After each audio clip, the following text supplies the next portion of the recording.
ALG really saved me. I put all of my success on joining this group. People constantly checking in saved me. I made so many friends with people that I've never met, but I feel incredibly close to, and I consider them family. It really is a family. It is a place where you can just be yourself and there is no judgment. There is no shame.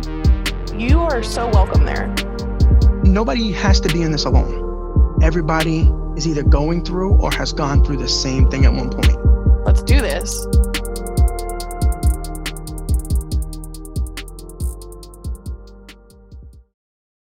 Welcome back to the ALG podcast. If you're listening to this on the day of drop, happy Friday. I hope you're all having a good Friday. Really quick at the top of the show, if you could please 5-star rate and review the show, I really appreciate it. Those 5-star rates and review go a really long way.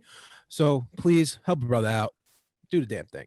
All right, guys, today we have a really special guest. I am joined, well, first of all, I'm John Arpino, otherwise known as J-Rob's Journey. I have my partner in crime with me, Fit_D-Rock David Roden, and today we have a very special guest from the ALG community. We have Lauren Burton. Lauren, what's going on, fam? Not a whole lot. And it's Lauren Johnson now. I just read the bottom of the thing. You're fine. I was gonna ask. All right, guys. So today we have a really special guest from the ALG community. It's Lauren Johnson. What's popping? Sorry. Embarrass me in my own show. I always correct people now. I'm like, no, not my name anymore. Change your Zoom name then, damn it. I know, I'm slacking. So what's going on? So my first thing was Instagram handle immediately changed. Oh, that's cool. Yeah, so that had to go. The important one, Zoom. It's yeah, for sure. Yeah, I don't use Zoom. I mean, for work sometimes, but I have a different account. So for those that don't follow you on the gram, why don't you give us just a little brief overview about who you are, what you've done, because you've done some incredible things in a little bit over a year. So on February 19th of 2020, I decided to have VSG surgery, and I started there. Prior to that, I did about 3 weeks of protein shakes, and I did 5 a day for 3 weeks. And then after that, I did 5, well, not really 5. I think it was 2 protein shakes for 2 weeks after that. So my original before February 19th, I lost 30 pounds in my pre-op diet. And then after that, it just started literally falling off.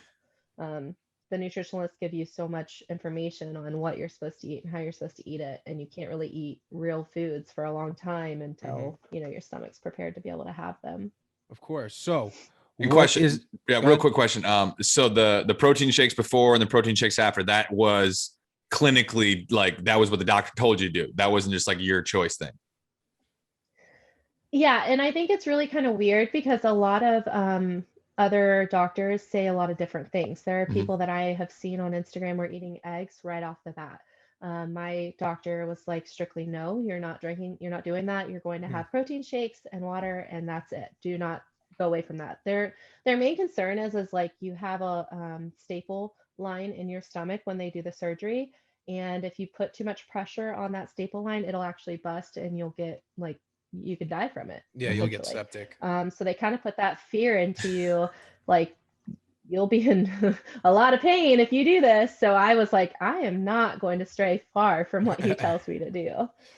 Yeah, no, I mean, just like me, I mean, I had the gastric sleeve as well. And I tell everyone I followed that handbook, to a T. And I feel like that's why I had so much success. To a T. So let's talk about your success really quick. And then I want to take it back from before you had the gastric done. How much have you lost in this year? I've lost 180 pounds. That is incredible. Can I hear it a little like you're on stage in front of 10,000 people? Can I? I have lost 180 pounds. Okay, there we go. That was a little better. I lost 180 pounds. Listen, it's a hard thing to do. A lot of people, want to do something like that, and you've done it, and you did it in a year, which is incredible. So my hat's off to you. But why don't we take it a little further back and let's talk about little Lauren for a little while. Talk to me about your childhood. Okay. Were you always on the bigger end? What was that like growing up? Um, so growing up, I would say middle school, I always felt like I was a little bit bigger than the other girls, not by much, but a little bit. High school definitely felt like I was in a size 16. Um, and when you're 15, 16, 17, 18, when you're around that age, it, normalcy is not a size 16. Nowadays, it's a little different, but when I was in high school, it was not your normal thing. So I was always the bigger girl, but I wasn't like, the biggest girl. So you're kind of in a weird stage because obviously all the boys want to go after the little tiny girls. And so, you're kind of like in a weird stage of like, well, nobody really wants me, but I'm really not like that overweight. Um, and I would say like I really noticed my weight start gaining. Probably when I was 16, to be honest with you. Like I really started putting on the pounds. I started working at Wendy's, a fast food restaurant. Oh, that's All of that's dangerous. accessible right there for you. So dangerous. Well, especially like when I was an emotional eater. Okay. Such an emotional eater. Every problem that I had, that was my niche. That's what I did. So working at Wendy's, all of that was there. If I had a bad day at work, well, I could just bring this home with me and eat in my car, do whatever I want to do, and escape for that time being, because that is what it was. It was an escape. And then after one of my really close friends, Jordan, died, I really took a tank and probably got up to like a size 18 within like a year. And jumping two sizes, like, or really one size, but still jumping that amount is a lot. You put on like 50 pounds at least, Okay. So then I maintained that while I was in Florida. That's why I was living in Florida. I maintained that for a while. And then I got to Texas and had no friends, nothing. 18 years old, didn't know anybody, had to leave all of my friends in high school, like total new town. It was crazy. All I had was my parents, and I was starting college. And so why'd you move to I started Texas? working at Target. So my dad and his job, they told me, they gave me an option. They said, either you can stay here or you can come with us. And my thing was, well, if I want to go to college, I need to live at home. Mhm. So I need to be smart, So I was like, here we go.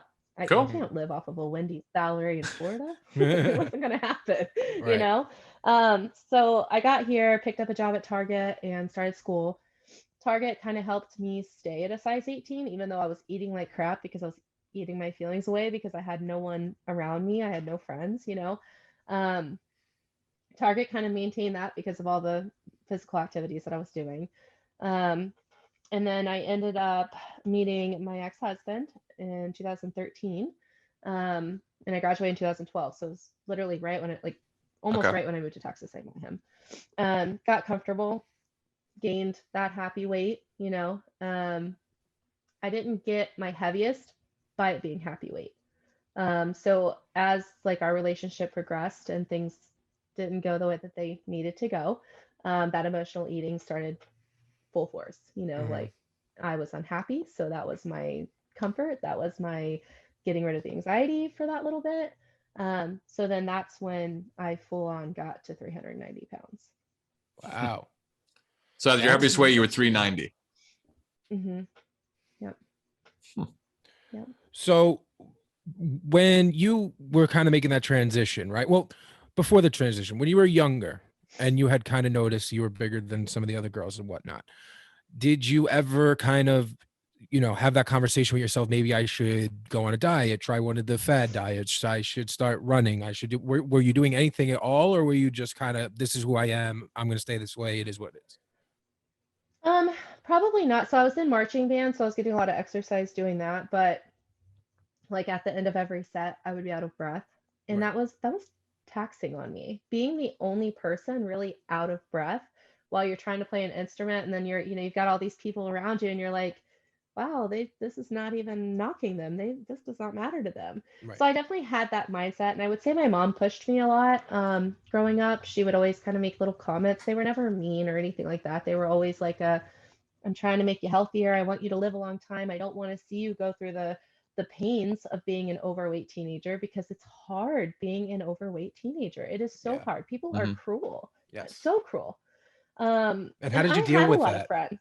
How did you deal with the cruelness? Just the emotional eating, or? Yeah, pretty much. I mean, I had a lot of friends, but you always have that group of people that are just fat shamers, like Savages. all Yeah, day out, just Savages. fat I shamers. I I gotta Doesn't I gotta have matter. a question about band. What was your Mhm. instrument of choice, or what was your instrument?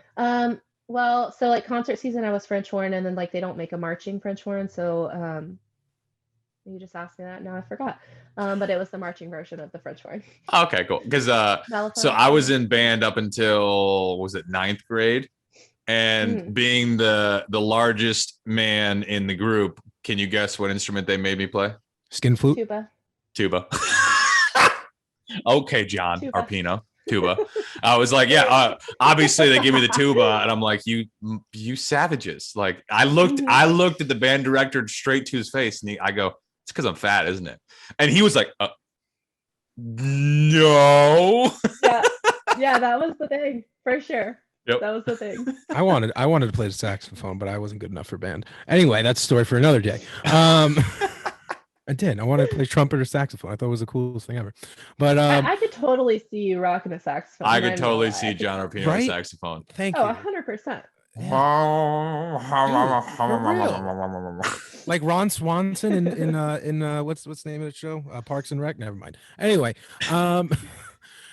so what about friends? Did you have a lot of friends back when before the transition, before you moved? Did you have a lot of friends? Were they supportive? Yeah, I mean, You were a I blossoming had little quite a few butterfly. friends.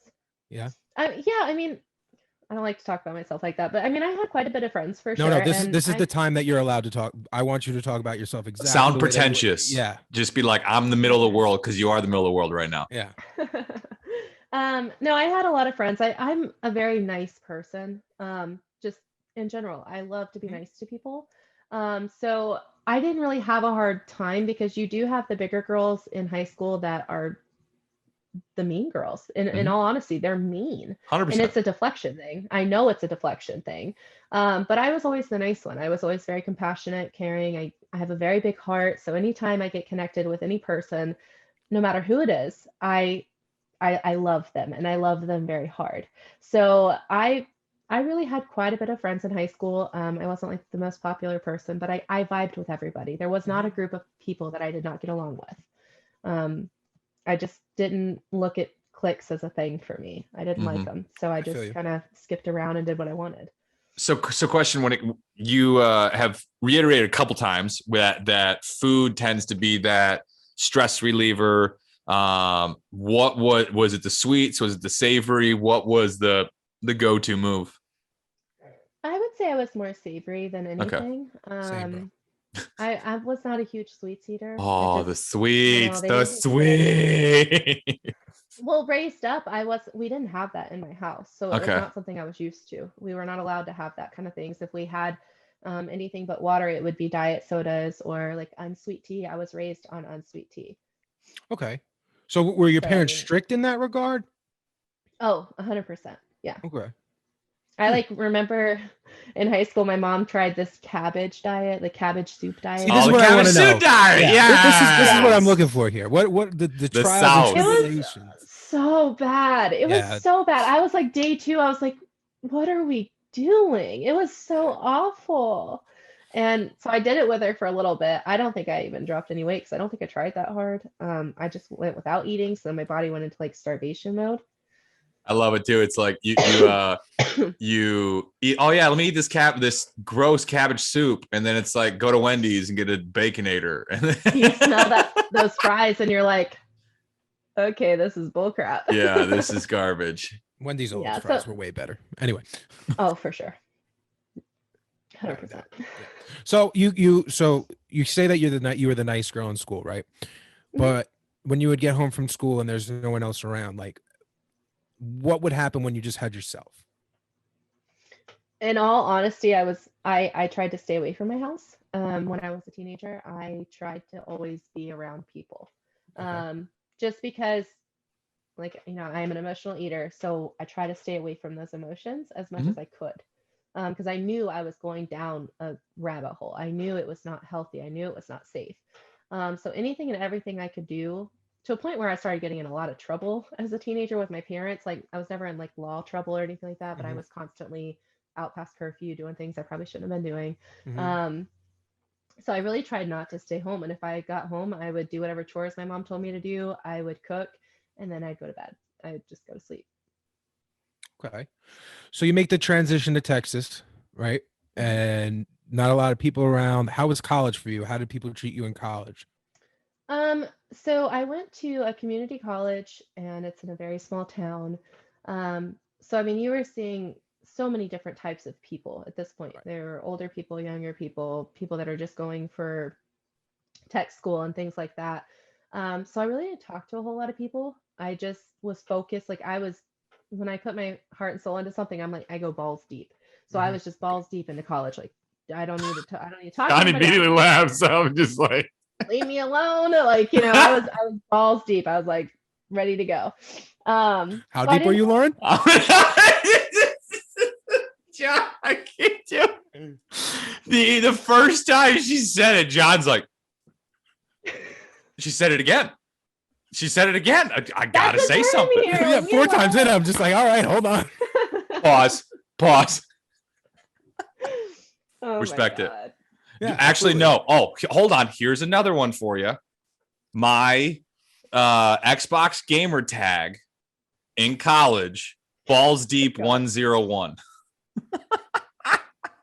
I went balls deep into my studies. That's where I was balls deep at. I will clarify for you. Um, And we're back. And we're back. This is great. My face is very red. Very red. Your light's fixed, apparently. Oh, So we're in community college. So we're in community college. Balls deep in community college. All the way in there, in that community college, I tell you what. And what is the line in the sand for Lauren? Like, where is that turning point? When did you look in yourself in the mirror and say, okay, we're going to make a change now? Was it automatically we went to a bariatric surgeon and kind of signed up for the bariatric surgery, or did you try it first? Were you doing anything? What was going on? So like I said, after I met my ex-husband, I moved in with him really quickly. Went down that rabbit hole of emotions, got to 390, and I was looking at myself and I was like, I'm not happy. This is not who I am supposed to be at 25, 26 years old. I am not meant to live a life like this. So I tried going to the doctor and talking to them, seeing what my best options were. Just a normal PCP. Right. Their always thing is to say, oh, well, you're overweight. Right. No crap. That's why I'm here. That's why I'm here. So then they kind of did some blood work to kind of see if I had any kind of issues going on that could cause the overweight to just constantly, like to gain that much weight.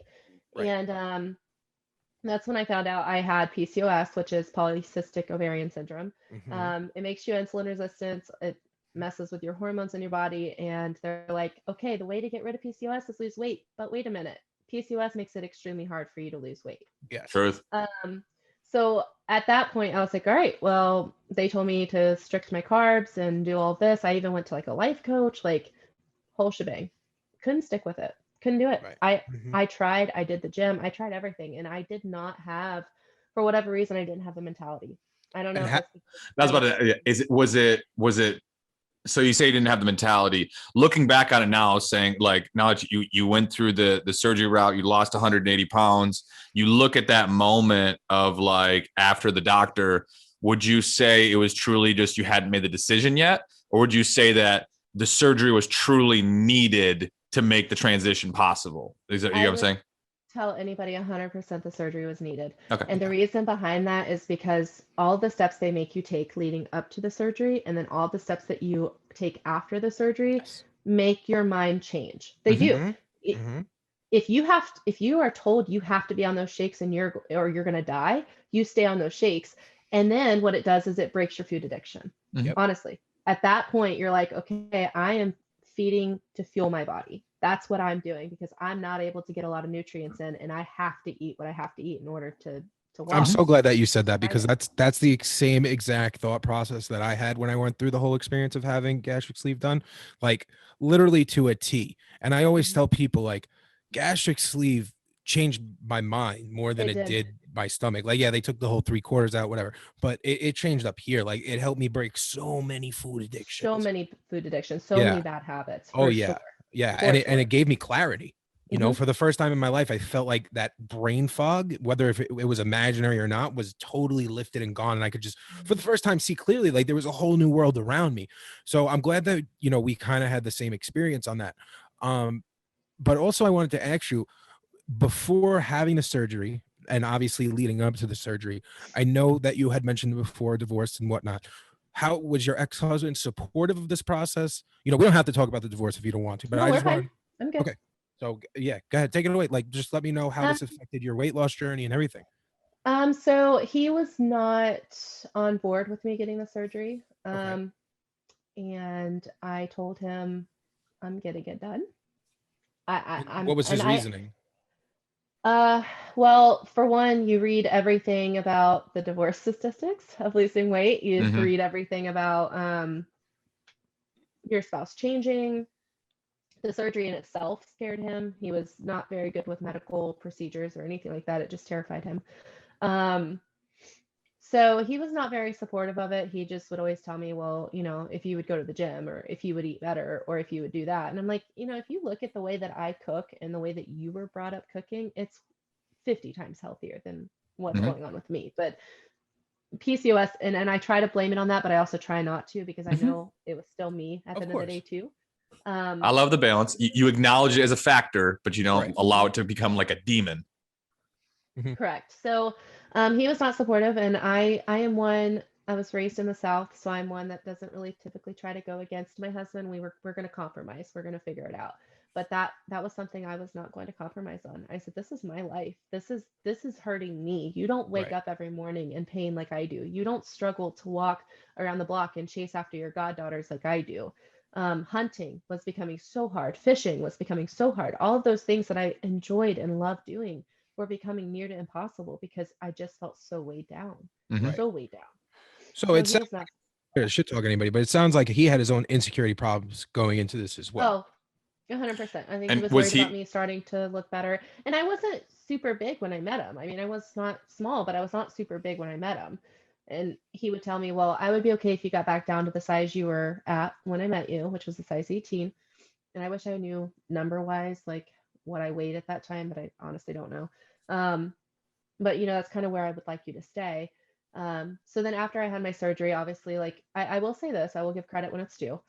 He was very tentative to me. He did Okay. help me because it's a pain. That surgery Right. hurt. It Mhm. was bad. So he helped me through the hospital and everything like that. Mhm. Would go on walks with me in the afternoons after I recovered. Did really good. And then so the where it started declining, and my marriage was not the best the last 2 years. I kind of knew it was going down the drain, and that's why I kind of decided to take my life and what I wanted to do. And if he was going to jump on board and do better, then fine. If he How wasn't, long were you guys married up to that point before, like, when you got? so we were together 8 years. I got married in 2016. Okay. Wow. So at that point, we'd been married about almost 4 years, and I just told myself I'm going to do what I need to do and we'll wait it out and see if he changes. I wasn't Absolutely. hopeful. I knew it was kind of over, but I just kept faith and just tried to work through it. So anyways, then I started losing weight and obviously started feeling myself a lot more than what I did, which is natural. It happens, not to a Mhm. point where I was not humbled because I was extremely humbled. Um, and I created my fitness Instagram. Mhm. That was a big no-no for him. He had a huge problem with that. Okay. Hmm. And that stemmed up a lot more arguments. And what was his Um, reasoning behind it? well, you know how people will put fire emojis and heart emojis because you're doing good, not Right. because it's something, there's nothing behind it. It's just the Right. fact that you're doing good. He had a huge problem in that. And my husband was 8 years older than me. So Oh, he was okay.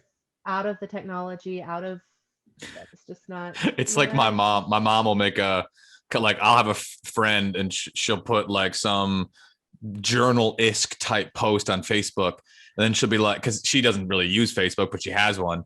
I don't understand why blank is putting her all of her dirty laundry on the internet like this. This is so weird. You shouldn't do this. Why are yeah, if you want to do this, put it in a journal. Don't put it out in the world to see.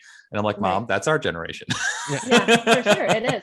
And I mean, the Instagram was helping me. It was keeping me accountable. In all Mhm. honesty, it was keeping me accountable. That's how I found ALG.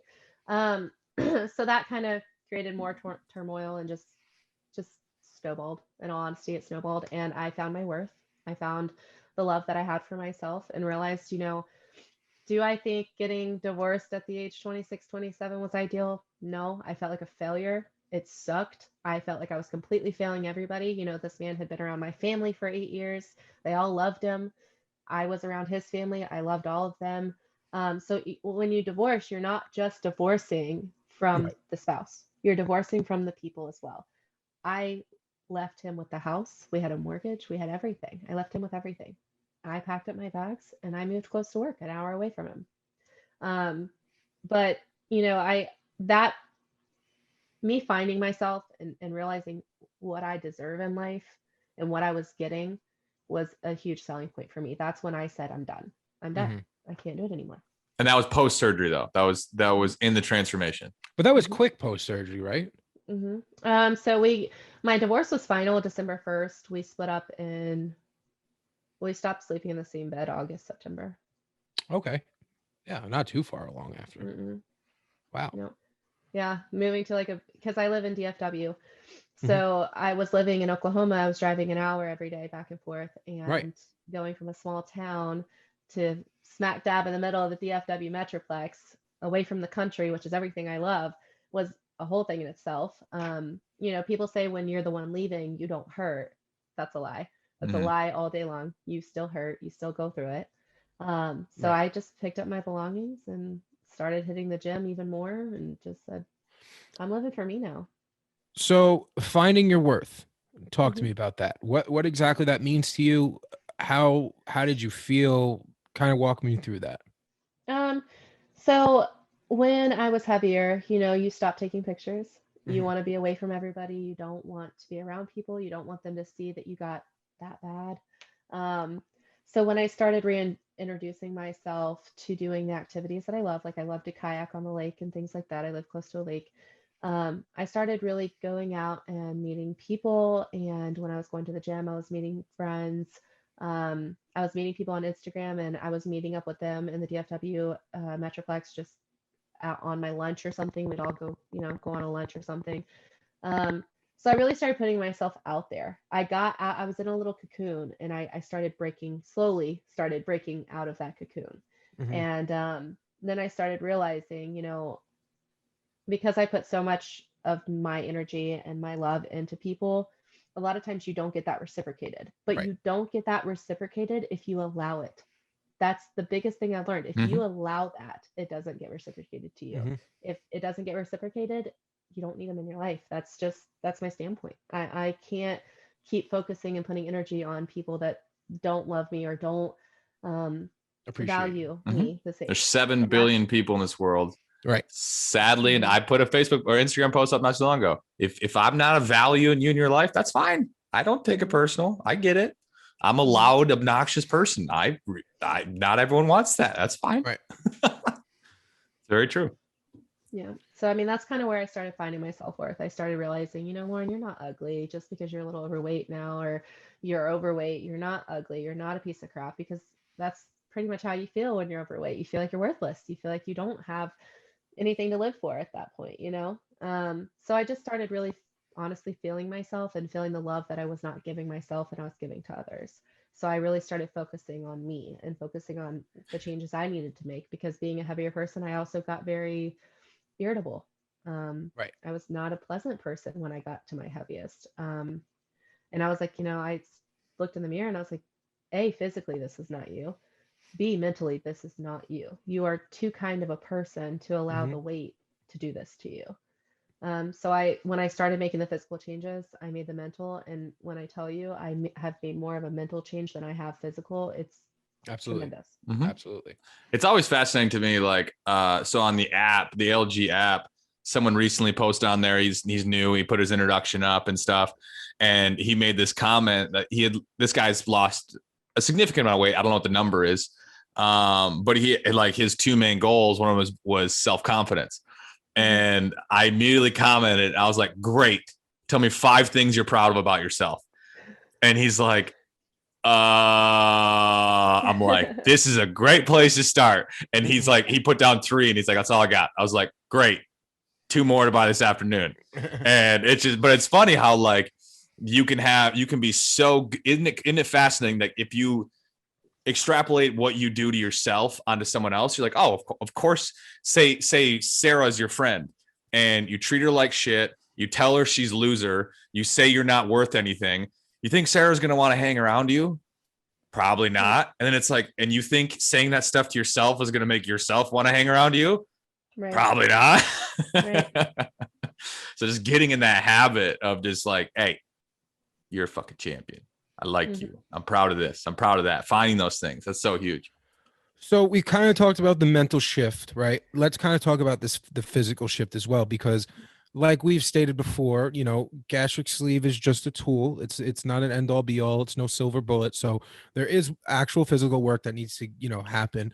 What were you doing, you know, physicality wise after surgery, once you were cleared, you know, to start, you know, doing stuff? So I first started with walking around the block. Mm-hmm. He told me just start slow. Go walk on the block, just kind of get your roots, get going, you know, push yourself. And then once you do that, go to the gym. And I had done the whole gym thing before and I did it for a while. I'd do really good and then I'd fail again. Well, this time I started with the walk around the block, and for whatever reason, the minute I stepped foot in the gym and started working out, I got a fire in me just from starting with walking. I got a fire in me and I was just fueled every day, 7 days a week. I never missed. Of course, at that time, I was also not wanting to be around my ex-husband, so it was an escape for me. Right. So it, you know, it all happened in the right timing, to be completely honest with you. Mm-hmm.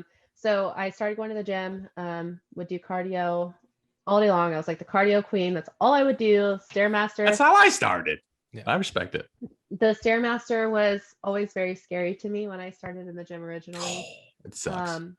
I wouldn't even step on it. It terrified me. I thought I was too fat. I didn't think it was a thing. So I set a goal for myself and I said, okay, I'm going to get on the Stairmaster. I'm going to do it one of these days, even if it's a minute. I don't care. I'm stepping foot on it. So every time I went to the gym, I would increase it. Every single time. I always would get on the Stairmaster and increase it. And then finally, I got to the point where I could do 100 flights of stairs. And then after that, I almost felt like I was invincible in the gym. It's just a high that you get when you get something that you're super proud of. So I kept doing cardio. And then just recently, like within the last couple of months, I have started trying to do weights, because with losing weight as fast as I did, there are things that really need to be toned up. So I've started to incorporate with weightlifting and things like that, but that's been a mental battle in itself as well. That transition's goofy. Yeah, it is. And the gaining of the muscle, and a lot of people, like, my staple is I want to get to Wonderland. I want to get to 199. I don't ask me why. I don't have a good reason, but I just want to be in the 100s, because I can't tell you the last time I was in the 100s. Maybe elementary school, maybe. I don't know. I can't tell you. I can tell you that I'm in a smaller clothes size now than I was in middle school, and I'm not at 100 pounds. Granted, I have some heavy skin now, but still, I don't know what it is. People tell me all the time, don't focus on the scale. Don't focus on the scale. I'm like, it's a pride thing for me. In all honesty, if I'm not gonna lie, it's a pride thing. I want to do it. I've said it from the get go. This is where I want to be. So now, like with lifting weights, I'm kind of conflicted. I'm like, okay, am I gonna start gaining muscle and never reach that 199? So those thoughts of like discouragement and things like that still happen. I mean, it's something that still happens on a day-to-day basis. So I'm still trying to battle like with that. And I've talked to a couple people and they've told me just to lower the weights and do extra reps and things like that. Yeah, I remember we had that conversation on one of the community calls where it's like that. Yeah. And like you were so gung-ho on Wonderland, and I just asked the question. I was like, okay, what if I just ask you what feels worse?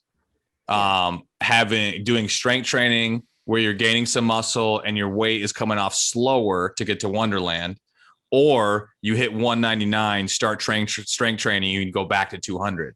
What is going to feel worse? And that's a serious, like some people, it's like, oh, I'm totally cool hitting 199 and go back to 203. That's fine. Then sweet, do it. Like, but if you could say into your heart, like, hey, if I hit 199 and all of a sudden I jump to 202, it's going to destroy me. Well, then it's like, hey, let's tap the brakes. Absolutely. Yeah. And I mean, I say that it will, and I don't know until I'm in that moment. I'm an overthinker at heart. So it could go one or two ways. I could be like, you know what, that's good. I'm gaining muscle. I'm doing good. Or it could go, what the heck are you doing wrong? Because I just want to blame it on me, you know? So, Oh, 100%. And then nutritionally, what's been the philosophy for you? Yeah. So I try to meal prep every single week. Meal prepping just works best for me. I have a pretty busy life. So meal prepping to me, grab and go is my thing. VSG, Big you are tubs taught and like you drop it down, or you have a bunch of little square little. little tubs. Go. VSG, you are told, and it's like drilled into your head, protein first. That's the first thing that you eat is your protein. So I always eat my protein first. 9 times out of 10, I take a bite out of a vegetable, and that's it. So I mean, Nothing wrong with that. that's the truth. like I'll eat the meat, and then I'll be like, I really want to taste that, but I don't know if I have enough room, so I'll take a little tiny bite because you can't eat too much. It makes you really So uncomfortable. so yeah, you're only a little bit over a year out, so you still have the baby stomach, Mhm. Yeah. Yeah, no, that's awesome. I mean, I'm what shit. I'm gonna be 6 years out this November. So for me, it's a little bit different. I could definitely eat more than I used to be able to eat, since the start of having gastric sleeve, but nowhere near the point where I used to eat. Right. But even now, like I'll still just psychologically eat all my protein first and then go for my vegetable, and I'll take like 2-3 bites. I'm like, I'm done. And everyone's like, oh, you're so healthy, but you don't eat vegetables. No, I can't fit it. It just It doesn't doesn't work. go there. Yeah, I'll come back to it. Give me 20 minutes. Like, You don't yeah, no, understand the it's a feeling struggle. that we get when you get full. You're like, When you get the runny nose and stuff when you're full, oh, it's so annoying. and you are one bite away from being uncomfortable. One bite. Yeah. So your last bite, you're always like, oh, is that one gonna be it? Is that one Yeah, gonna be and it? that one that puts you over the top, it's just like, oh fuck, you regret every bite before that. And then is there a protein of choice? What's like the go-to protein? I love chicken. I love beef. If I had more accessibility to venison, I would be eating a lot more venison. Yes. Love venison so much. Need to go kill me a deer. I'd be good to go. But I try to keep it pretty simple. I feel like people try to make these huge chef-inspired meals, and Yo, fact, yeah. it's like you're spending 9 hours meal prepping. I'm spending 4, if that. But I'm also, like it's not just for me. So I'm in like 2031. Yeah. I spent like 15, 20 Oh minutes. my meal gosh. prepping. This is also another. I'm huge into fascination of how people can do things differently. It sounds like all three of us are the same, which is just give me something consistent that it tastes good, and I'm just gonna hammer it. That's fine. Some people, it's like they crave the variety. They need the variety. That's where they make these crazy, wild nutritions, because their number one fear of losing weight is, wait, I have to eat chicken and rice every meal. I can't do it. It's like, no, you don't have to.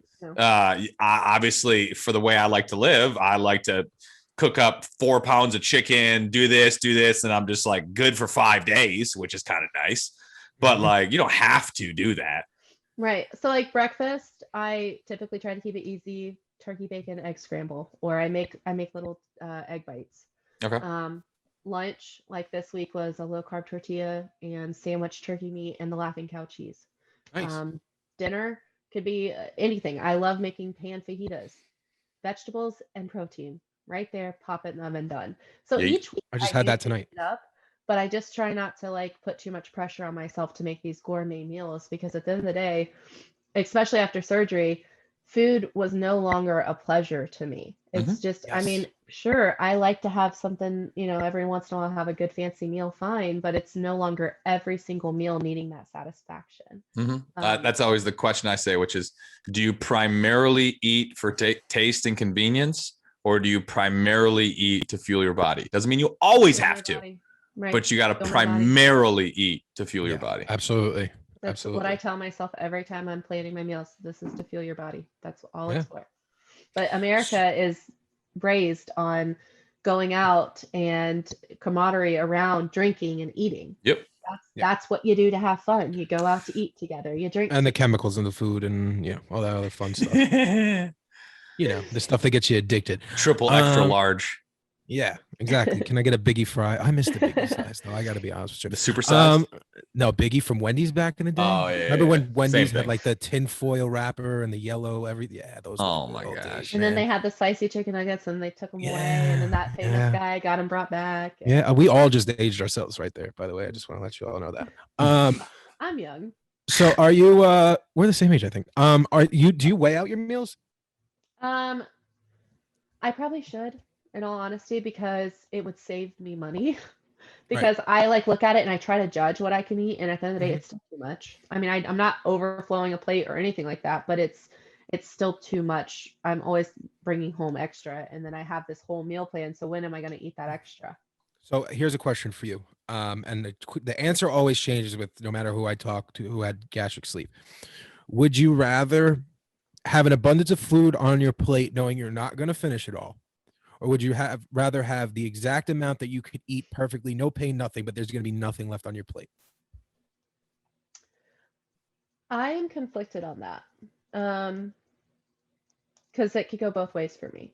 As a kid, you were supposed to clean your plate, Right. but you get a satisfaction out of noticing you have a lot of food left when you used to eat your whole plate. Exactly. So I don't really have a I don't know. That's something that used to play with my head all the time because Mhm. I would eat like little nothing, but Mhm. I would clean my plate and I'd be like, Mhm. fuck, I just overate. I I ate too like when I much. was new to the game, I was just like, what the fuck did I do? Oh my god, what the hell is going on? Yeah, all the time. Total mental game. Excuse me. Oh, for sure. Everybody says like the bariatric surgeries are the easy way out, and I just want to smack. And Yeah. I'm sorry, I'm a very graceful person, but I just want to smack everybody that says that because they No. do not Yeah, understand. no, they I don't don't get it. understand until they walk a mile in our shoes. But so as we've mentioned a couple of times within this conversation, obviously you are you're a member of the ALG community. You're very active within the community. I just want to kind of touch on that. What kind of brought you to finding ALG, and what has ALG done for you thus far? So when I first started my fitness Instagram, well, not fitness, but weight loss, whatever you want to call it. So when I first started that, I started just following people that I noticed would tag VSG, because I was trying to find like-minded people. It Right. worked for me versus natural people that can eat a bunch of food because that's not what I can do. Hmm. So I tried to find like-minded people, and in all complete honesty, I found your page. You were talking about it one day on your story, and I was like, I could probably use some accountability. I could probably use people to talk to about my problems that I'm going through with weight loss, because you don't just run across people like that every day in day-to-day life. Right. So I thought, okay, well, maybe we'll see what it's about. So then I went on my first call, and I, in all honesty, had never been a part of something where I felt like everybody got along, but they also didn't get along, if that makes sense. Oh I yeah. love the banter. I love it. It brightens my day. I love it. So I was on the call and I was like, man, I could really get with this. And just I think the topics were really good when we were you know, people, you would pass the ball and say, okay, well, so and so is picking the topic this week, or so and so Right. would pick the topic this week. It really made me think. I really had to dive deep because some of those topics were not things I would ever ask myself or even think about asking myself.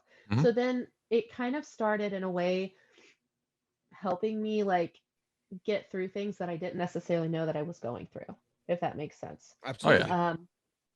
And then when I went through my divorce, I was not very public with it at first. You guys were probably the first people to know over my family, everybody, my parents, nobody knew I was having trouble.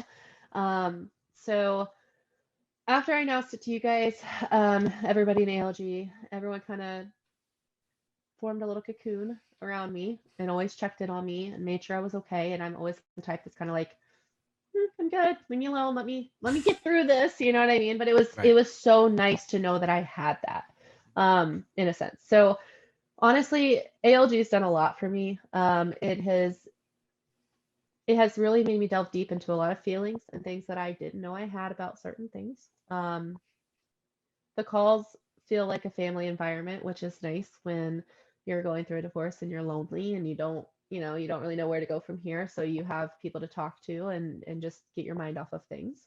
Um, and honestly, I love seeing everybody's transformation. Um, like I said, I love very, very hard. Anybody I come across, I just love very hard. So being able to connect with these people and see their success brings so much joy to my life, just so much joy. And a lot of people will tell you, oh, well, you don't even know these people. Well, you don't know these people. I know these people. Just because they're on the internet doesn't make them any less valid at all. Absolutely. Well, first of all, we love you and we appreciate what you do for our community. You are obviously a very important part. So thank you for that. And I gotta say, you're the HR lens, and I love it because we need it. Absolutely. Nobody likes HR, but somehow you know, I don't know how, but somebody got to do it. And I remember we've had a couple altercations, and I'm like, hey, hammer me, I'm cool with it. Like, if you share it, like share it. Like I it's not a lens I'm very well versed in. So yeah. Lauren's been in the bunker with me before. It's all good. Like, shots fired. Where do we go from here? Am I exactly. Lauren? Am I Savage Lauren? Which one? Exactly. Before we wind down, because we do have to wrap this up, what is next for Lauren? Where do you see your journey taking you next? So obviously want to get to Wonderland, tone up my body, all of that good stuff. Personally, I honestly just want to keep moving forward and just being happy. Just enjoying myself, doing what Lauren wants to do, and just, you know, my biggest thing, and I tell everybody all the time, show grace, and I just want to keep spreading that. I want to show grace to everybody I possibly can, because why not? This world's too cruel. Why not? Absolutely. Is excess skin removal surgery in your future? I have thought about it and I've gone back and forth on it. Right now, mine is it's not good, but it's not terrible. I've seen some people that it's caused medical issues. If I feel like it gets to that point, maybe, but I'm kind of of the opinion, I worked hard. I worked very hard, and I worked very hard for this. So if I look down at that and I see that, if somebody doesn't love me for my extra skin, adios. I don't care. It's a part of me. It's who I am. Of course. All right. So the way we normally wrap this bad boy up is I am going to ask you a series of questions. Are you ready? No. God, John. From you? Okay, fine. Okay. All right, Lauren, if you could go back in time and talk to little 11-year-old Lauren who has no idea everything that is about to transpire, she doesn't know that she's going to move to Texas one day or all the amazing things that she's going to do, what would you tell her? I would tell her to show herself grace. I was very hard on myself as a kid. Okay. No, I really didn't expect anything less than that. So, yeah, absolutely. Okay. So, can you give me 3 pieces of solid advice for people listening, and they do not necessarily have to be about weight loss? I would say one thing for sure. Never let your circumstances define your. Hold on. Y'all got me all flustered over here. Drawing a blank. Okay, so I'll move on. Anyways, I say it all the time, and it's like my footer all the time, and I can't freaking think of it right now. But anyways, so I would just, honestly, I would tell anybody that, A, be nice. There's too many people in this world that are mean. Be the nice person. 2, I would say never settle. It is never too late to find your happiness or try to find your happiness or get out of a sticky situation. That is always frowned upon. It's stupid. Do what makes you happy. And 3, I would say never give up. Never give up on what you have, like what you're looking for in your future. Like, don't just give up because things get hard. I was the biggest person in doing that. So it's a lesson I've learned. That's something I've taught myself. Just because it's hard doesn't mean it's impossible. Nothing worth doing is easy. Lauren, I appreciate you. I appreciate the words of advice, and I appreciate you coming on and sharing your story today. Before we get off of here, where can people find you on Instagram? Lauren Cherie Johnson. Good luck spelling Cherie. The picture will actually be right here, okay. And it'll be on there. Perfect. There we go. And a link will be in the comments or the details or whatever the hell that stuff is called that David takes care of. The notes. The notes. There we go. Cool. Any last thoughts before we go? Please 5-star rate and review the show. I hope you all had a fantastic day. I hope you enjoyed the show. You can. I got one last thing for you. Hold on, I'm not done with the promo at the end. Okay. All right. Ready? Okay. Yes, Mom. All right. Cool. The Accountable Life Journal is now available on Amazon. Through Amazon Prime. Go on and order yours today. And each and every Wednesday night, we have the ALG community call. It is 100% free each and every Wednesday. We always have new members, and we would love to hang out with you. So if you are interested, please DM. Actually, you could DM any one of the people in this conversation right now, and they will give you the link for the community call, and we would love to meet you. I think this one's it now, David. What did you want to say? And challenge, because what the conversation has before. Comment below 3 things you're proud of about yourself. So and that's how we're gonna end it. Stay beautiful, stay sexy, stay accountable. As always, Toodles. come on, I did the little weird peace sign. Don't just bye. Gang signs, gang.